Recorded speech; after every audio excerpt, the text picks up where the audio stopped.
అంటే మీనా నిన్ను చూసిందా? నన్ను అక్కడ చూస్తే నేను ఇక్కడ ఉండేవాడినా? నేను మీనాను చూశాను గాని మీనా నన్ను చూడలేదులే. వెంటనే నేను గుర్తుపట్టి నా మొహానికి గొట్టు కట్టుకుని తప్పించుకున్నాను. బతికించావు. గుండె ఆగినంత పని అయింది.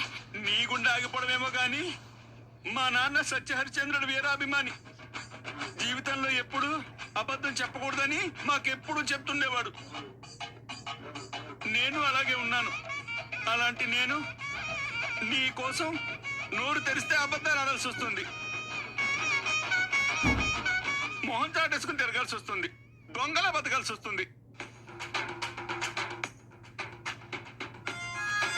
ఇంకోసారి ఎప్పుడైనా మా షాప్కి వచ్చి పొరపాటు నన్ను చూసిందంటే నేను అక్కడ సంపాదించుకున్న పేరు మొత్తం పోతుంది. మటన్ కొట్టు మాణిక్యం అంటే మా ఏరియాలో ఎంత ఫేమస్ తెలుసా? నీ వల్ల రోజు నేను భయపడుతూ తిరుగుతున్నాను. మొదట్లో నా దగ్గరకు వచ్చినప్పుడు రాజమౌళి మహేష్ బాబు సినిమా అని చెప్పి నాకున్న సినిమా పిచ్చిని అడ్డం పెట్టుకుని నన్ను పిచ్చోని చేసి మీ నాటకంలో పాత్రధారణ చేశారు. పోనీలే పాపం, ఒక్కసారే కదా అని మీరు చెప్పినట్టు నటించాను. కానీ ఇప్పుడు ఆ నటనే నన్ను నీడలా వెంటాడుతుందని నేను అనుకోలేదు. ఇలా ఇంకెంతకాలం అమ్మా? అంతే కదా. దీనికి నా దగ్గర ఒక సొల్యూషన్ ఉంది, చెప్తాను, ఫాలో అయిపోండి. ప్రాబ్లమ్స్ అన్నీ సాల్వ్ అయిపోతాయి. ఏంటో చెప్పమ్మా, నాకు అదే కావాలి, దానికోసమే వచ్చాను. మీరు అక్కడి నుంచి షాప్ మార్చేయండి. ఏంటి, షాప్ మార్చేయాలా? ఏ ఆటలుగా ఉందా?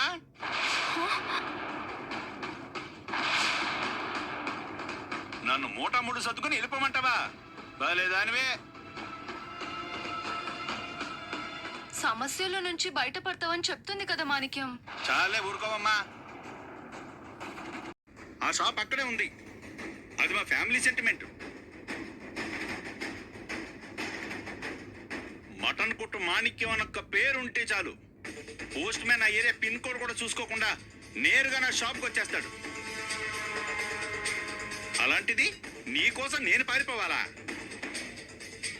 నిన్ను నమ్ముకుంటే నా తలరాతే మార్చేసేలా ఉన్నావే. చూడు, ఇవన్నీ కుదరవు. ఆఖరిసారిగా చెప్తున్నాను, ఈసారి మీనా నా కుట్టు దగ్గరకు వచ్చిందంటే నేను నిజం చెప్పేస్తాను.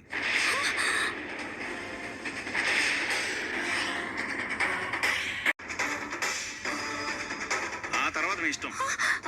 మాణిక్యం పిలిచారని జాలిపడి వెనక్కి తిరిగితే మాయలు మంత్రాలు చేసి నన్ను మార్చేస్తారు. ఈసారి నేను ఎవరి మాట వినకూడదని గట్టిగా ఫిక్స్ అయ్యి ఇక్కడికి వచ్చాను. బాయ్. ఏంటి అంత మాట? పరిస్థితులు మన చేయి దాటిపోయేలా ఉన్నాయి. ఏంటి నీ బ్రతుకు ఇలా తయారైంది? నీ లైఫ్ బాగుండాలని మనోజ్ని ప్రేమించి పెళ్లి చేసుకున్నావు. మంచి ఫ్యామిలీ దొరికిందని సంతోషపడ్డావు. నిజం బయట పడకూడదని జాగ్రత్త పడుతున్నావు. అడుగడుగునా నీకు అడ్డంకులు ఎదురవుతున్నా ధైర్యంగా దాటుకుంటూ ముందుకు వెళ్తున్నావు. కానీ నీకు తెలియకుండానే సమస్యలు నిన్ను చుట్టుముడుతున్నాయి. నువ్వింకా జాగ్రత్త పడకపోతే చాలా కష్టమైపోతుందే. అదృష్టం ఒక్కసారి అవకాశం ఇస్తుంది, రెండోసారి పరీక్షిస్తుంది, మూడోసారి చేతులెత్తేస్తుంది. చూసుకో మరి. హలో చింటూ. అమ్మా, నన్ను బయటికి తీసుకెళ్తా అన్నావు కదా, ఎప్పుడు తీసుకెళ్తావు? చింటూ, నేను మళ్ళీ మాట్లాడతాను, ఉండు.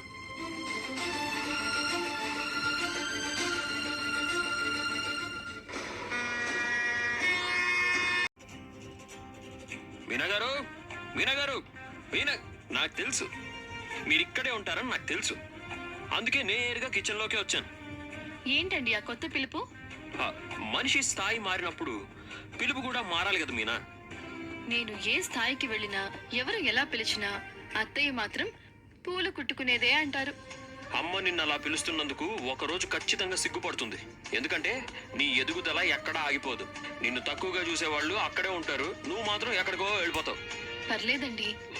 మొదట్లో కొంచెం బాధేసేది, తర్వాత అలవాటైపోయింది. ఇప్పుడు అత్తయ్య అలా పిలవడం మానేస్తే నాకు కొత్తగా అనిపిస్తుంది. నా కోడలు అన్న హక్కుతోనే కదా అలా మన ఇంట్లో మొట్టమొదటి మహిళా వ్యాపారవేత్త ఎవరో తెలుసా? ఎవరు? శ్రీమతి మీనా, నా భార్య. రోహిణి చేసేది కూడా వ్యాపారమే కదా. ఒకరి దగ్గర పని చేయడాన్ని వ్యాపారం అనరు. సొంత పనై ఉండాలి. ఆ పనికి తనే ఓనర్ అయి ఉండాలి, నీలాగా. నువ్వు ఇలా వచ్చిన అవకాశాలని చక్కగా వాడుకుని ముందుకెళ్తూ ఉండు. నీకు ఇంకా పెద్ద పెద్ద ఆర్డర్లు వస్తాయి, నాకు నమ్మకం ఉంది. అలా వస్తే మంచిదే కదండి. మనందరం బాగుంటాం. మనం అనుకున్నట్టు కూడా కట్టుకోవచ్చు. అవును, అసలు ఇదంతా నీకు ఎలా వచ్చిందో తెలుసా? ఎలా? నువ్వు నన్ను పెళ్లి చేసుకున్నావు కాబట్టి. ఏ కాదంటావా? కాదనగలనా? అసలు మీరు లేకపోతే నేను ఎలా ఉండేదాన్నో కూడా ఊహించుకోలేకపోతున్నాను.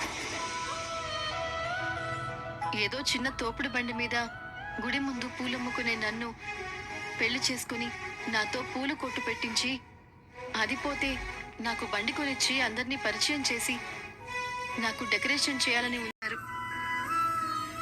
నా ప్రతి అడుగులోనూ మీరు నా వెంటే ఉన్నారు. ఏదో అంటారు కదా, ప్రతి మగాడి విజయం వెనుక ఆడదుంటుందని. కానీ నా విజయం వెనుక మాత్రం మీరే ఉన్నారు. నీ విజయం వెనక నేను ఎలాగో ఉంటాను. ఇక నుంచి ఇవి కూడా నీతో ఉండాలి. ఏంటివి? ఒకసారి నువ్వే చూడు. ఏంటండి ఇవి? అన్ని నా వివరాలే ఉన్నాయి. ఇప్పుడు ఎందుకు ఇవన్నీ? మీనా, నువ్వు ఇప్పుడు అంచెలంచెలుగా ఎదుగుతున్నావు. ఇలాంటప్పుడు ఈ కార్డులు చాలా అవసరం. నోటి మాటతో మనం కొంతవరకే వ్యాపారం చేయగలం. ఇవి ఉంటే మన గురించి ఇంకో తెలిసిన వాళ్ళకైనా తెలియని వాళ్ళకైనా ఈ కార్డులు ఇస్తే వాళ్ళకి ఎప్పుడైనా అవసరం వచ్చినప్పుడు ఈ కార్డులు చూసుకుని మనకు ఫోన్ చేస్తారు. ఇవి తీసుకో, అందరికీ ఇవ్వు, మర్చిపోకు. ఇవి కొన్నింటిని నా దగ్గర పెట్టుకుంటారు. నా టాక్సీలో ట్రిప్కి వెళ్తున్నప్పుడు ఎక్కే వాళ్ళందరికీ ఇస్తాను. ఎవరికి ఎప్పుడు ఏం అవసరం పడుతుందో మనం చెప్పలేం కదా. నువ్వు ఎదుగుతున్న కొద్దీ నీ కోసం ఇంకా ఏం చేయాలి, ఏం చేస్తే బాగుంటుంది, నువ్వు ఉన్నత స్థాయికి వెళ్ళాలంటే మనం ఎంత కష్టపడాలి, ఎంత తెలివిగా ఉండాలి, నాకు రోజంతా ఇవే ఆలోచనలు. మీనా, నీ ప్రతిభ ఒక ఇంటి పక్క రాష్ట్రాల్లో కూడా నీ గురించి మాట్లాడుకోవాలి. కాదు, పక్క దేశాల్లో కూడా నీ పేరు వినిపించాలి. ఆ రోజు కోసం నేను ఎదురు చూస్తున్నాను. నేను ఒక చిన్న కార్ డ్రైవర్ని అయి ఉండొచ్చు, కానీ నా భార్య గొప్ప వ్యాపారవేత్త అని చెప్పుకోవడం అదే నాకు పెద్ద ఆనందం. ఏమైంది మీనా, కళ్ళల్లో నీళ్ళేంటి? తమ భార్యలు తమ కంటే ఎక్కువ స్థాయికి వెళ్ళకూడదు అని అనుకుంటారు. పురుషాధిక్యత కోరుకుంటారు. కానీ మీరు మాత్రం నేను ఆకాశం అంతా ఎదగాలని కోరుకుంటున్నారు. నాకు మీ గుండెల్లో చిన్న స్థానం దొరికితే చాలు అనుకున్నాను. మీరు నా స్థాయిని పెంచాలి అని ఆలోచిస్తున్నారు. మీరు నా కోసం ఇలా చేస్తుంటే నేనేమి మాట్లాడాలో నాకు అర్థం కావడం లేదండి. మీనా, మనల్ని వెనక్కి లాగాలని చాలా మంది ప్రయత్నించారు, కానీ మనం వాళ్ళందరినీ దాటుకుని ముందుకెళ్తున్నాం. మనం ఇలాగే ఒకరికి చెడు చేయకుండా ముందుకెళ్తూ ఉంటే ఆ దేవుడే మనకి మంచి జీవితాన్ని ఇస్తాడు. అవునా, పెట్టి పూజ చేద్దాం. మన ప్రయత్నాలకు మంచి ఫలితం వస్తుంది. సరే, రేపు ఉదయం గుడికి వెళ్దామండి. అలాగే.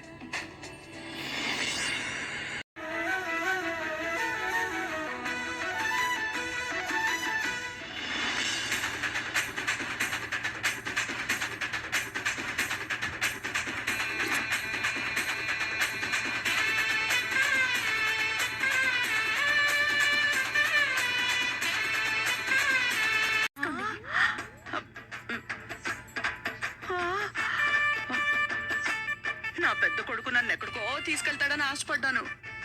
ఆ తీగంలోకి తీసుకెళ్లాడమ్మా. ఆకులు కట్టుకుని తిరిగే పరిస్థితి తీసుకొచ్చాడు. మీ ప్రాణాలకే ప్రమాదం అంటున్నారు కదా అత్తయ్య.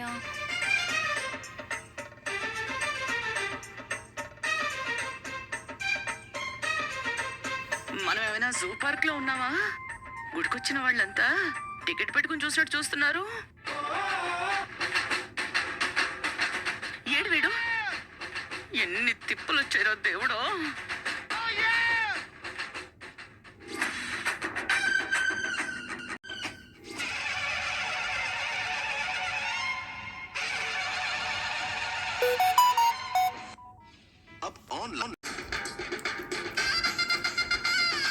రెడీయా? మళ్ళీ వర్జంలో తిరిగితే బిజినెస్ లాస్ వస్తుందంట.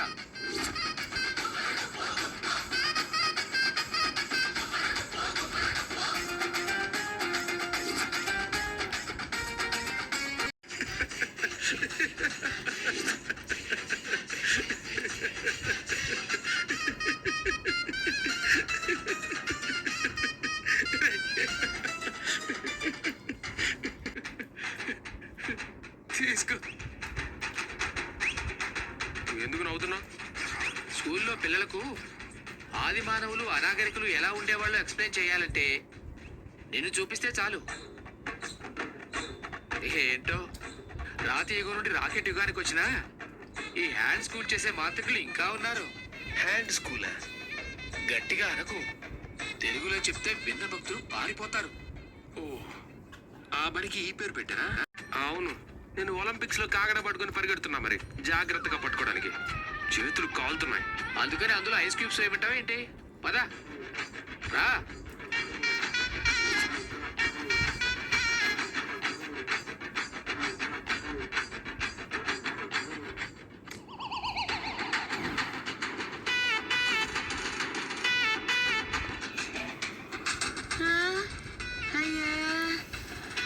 నుంచి పరిగెట్టుకొస్తున్న రాతీగంలో ఉన్న ఆది మానవుళ్ళ ఎలా వస్తున్నాడో చూడు.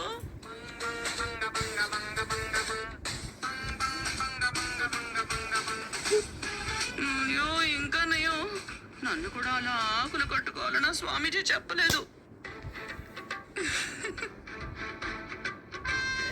కాల్తులు జాగ్రత్త. తయారు చేసావు కదరా. అయ్యో, నువ్వు ఒక్కడివి గుడి ముందు అడుక్కు తెచ్చుకున్నా బాగుండేది. నాకే తిప్పలు ఎందుకురా? నేను మాత్రం ఫ్యాషన్ టీవీలో మోడల్లా తయారయ్యానమ్మా. జంతువుల ఎముకలతో ఆయుధాలు చేసుకొని వేటాడే ప్రాచీన మానవుల్లా తయారయ్యాను. అంతా నాకు నీకు మంచి జరగాలనే కదా. చేతిలో మట్టి చిప్ప, మట్టి చిప్పలో నిప్పు. ఏంట్రా ఈ శిక్ష?